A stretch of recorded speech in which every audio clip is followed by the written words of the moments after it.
what's going on, guys, and welcome back here to another episode on our hardcore series. Today we're going to be putting this iron farm into some good use, killing a lot of golems up here to get ourselves some iron to prepare for another farm. Today we're going to be working on a pumpkin and melon farm, but just for the moment it's going to be a pumpkin farm because I don't have any melon seeds. So down this way here I've started clearing out a little bit of an area, as you guys can see. So we're going to be building it over there, and I think we're going to encase it in a giant lighthouse. I think that could look really cool and work really well for this area, and of course we're going to try and make it a bit of a steampunky feel. But I need to go into the nether really quickly and get some gold. I think that might be the fastest way to do it, so I'm going to quickly go jump over there and grab the materials we need to build this farm. I got everything here for the build that we will probably need. Hopefully we'll probably need some other materials for the actual exterior building itself, but for now we should be right to get this underway. So let's go ahead and start by putting in our chest over here. We'll connect it up to a couple of hoppers as well. There we go. And if you guys want a tutorial for this, I have done one as well, like a detailed tutorial. You guys can check that out. It'll be in the description below and potentially popping up on the video right now if I didn't forget. Alrighty, so let's go ahead and start by placing in our rails here. So we go ahead and lay down these three, then we'll go ahead and connect up another 3 powered, and then we'll connect all these at the end. Then we can cruise up this side here, place in 4 powered rails just like so, and then wrap around the corner, coming to here, and then we want to go ahead and place in our 3. Then we can go ahead and place in these ones here, and we just pretty much just loop this all the way around. Okay, so after a quick little change around of blocks, because I had it around the wrong way, we are now fully operational here. So let's go ahead and grab out our minecart that I don't think we brought down. Of course we didn't. Okay, we chuck on our hopper minecart, and he should just go around it cruising. So let's go ahead and just start filling in this again now. I'm just going to mark out the corners just to make it a little bit easier for myself for the next step. Alrighty, so from here you're just going to go ahead and find your center, place it in your slab, and put in the water on the block there. That's obviously not the slab, otherwise it's going to flood all your rails. Then we can go ahead and chuck in our glowstone here as well. And now it's time to start hoeing up this whole area.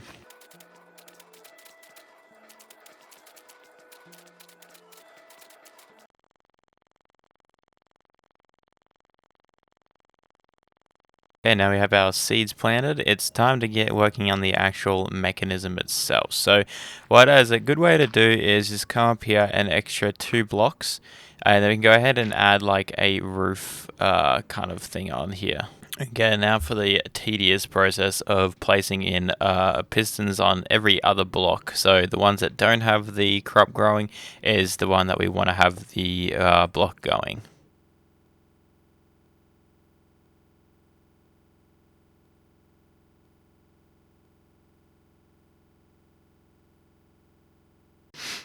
And there we have the pistons all ready to go.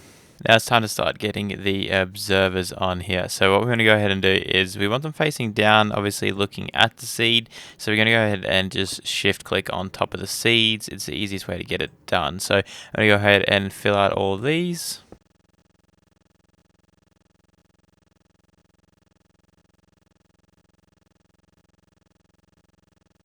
And there we have it, guys. The design is complete. Everything should be fully functional now. Nothing should get lost out the back either. And if you guys are wondering if you have to do this redstone pattern on top, you do not. You just need it on top of the observers. I just did that because it's going to look cool. And I think I might try and have it displayed in the top view because I think this pattern here looks pretty cool. I'm probably going to spend the next few hours getting this place looking a lot nicer. So I might go ahead and start jumping into that, and I'll see you guys on the other side. Yeah, so first over here, I wanted to go ahead and start by getting this area filled out a little bit more, just because I wanted this building here to sit on the outside. I didn't want it to feel too cramped on the innards of the actual pumpkin farm itself. So starting out expanding the top platform here, and then coming down around the outside to terraform the cliffside. I thought it would be pretty cool to have kind of like a cobblestone wall on that seaside. So eventually we do come back here and retexture it a little bit more, but for the moment I've just gone ahead and started out with the cobblestone. As well, if you guys will notice during this clips here, I don't sleep during the nighttime because I want the phantoms to start spawning so that we can get some phantom membranes for some potions I'm going to be needing in the future. Now for the actual build itself, I went ahead and laid out in some 4 corners here just to get kind of like a block work down. We went ahead and added like this square kind of base here with the spruce wood. I eventually come back and change this to a stone and stone brick palette just because there was too much wood and it all kind of looked super flat and plain. So laying out a little area there for our tower as well, adding in some extra details on the base of the building there as well, and going ahead and adding this little side room.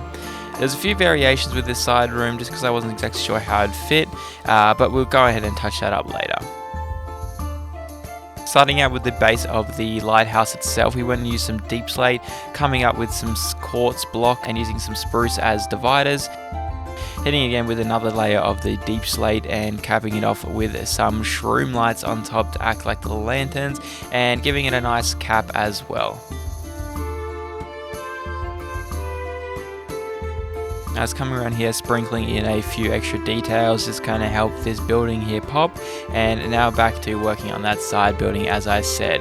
I think I'm going to leave this bottom section of it for storage and just have the villages up in this top section here, so we end up getting a maximum of 7 villages up there, which I think will be perfect, and we'll go ahead and infect those villages at some point as well before we move them up. Now just coming up here, I just wanted to add a few more little detail points around the outside, getting this place looking nice and smick, and then it's time to start working on the roof as well. Just going ahead and layering it out with a spruce outline and a deep slate roof, capping it off with some of those trapdoors on top, hanging some lanterns on either side, and just going ahead and finishing up a few minor details, and that will pretty much wrap up the build.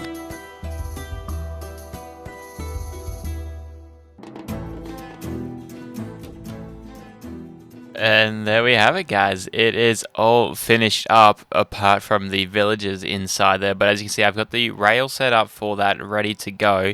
It'll just be like probably next episode we'll cruise into the nether and attack that fortress. I think the nether fortress, that's what it's called, just so we can go get kill some blazers and get their blaze rods for the potions to cure the villagers, because I want these guys in here to give me like super cheap trades, so we can get the most for our like bang for our buck, I guess we can say. But I'm pretty happy with the way this turned out. I quite like the use of the quartz there as well, just to lighten up this area.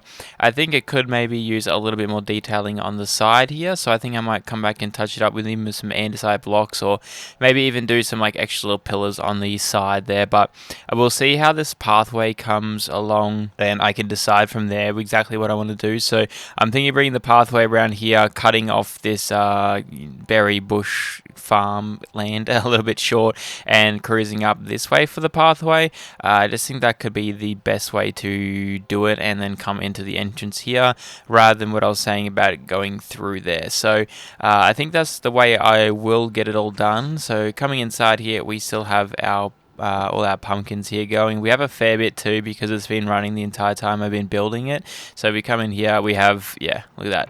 Already, what's that, 3, 6, 9 stacks of pumpkins, which is going to be a lot. So I will eventually as well try and half this and put in some melons if we can find some melon seeds. So I think that will be pretty cool once we get that going, because we'll have enough of all that. Down here we'll probably just turn into a storage room. I'm not 100% sure exactly what I'm going to put in there. We could also potentially put like another 3 or so villages in there, but I don't know, we'll see how it goes with just the 7 that we have up here. I think that'll be plenty, especially just for getting our trades and stuff like that as well. So we have a nice little window up here. I might enclose this up here as well, just in case anything tries to come in, but hopefully nothing should be able to get up here. Like, we'll fix obviously all these torches up now that I have access to all of that iron up there. We can go ahead and make a ton of lanterns, so I think that will be pretty cool. But yeah, we'll save all that for next episode, and hopefully you guys have enjoyed this one. If you have, don't forget that like button and subscribe, and I will be seeing you guys in the next video. Later.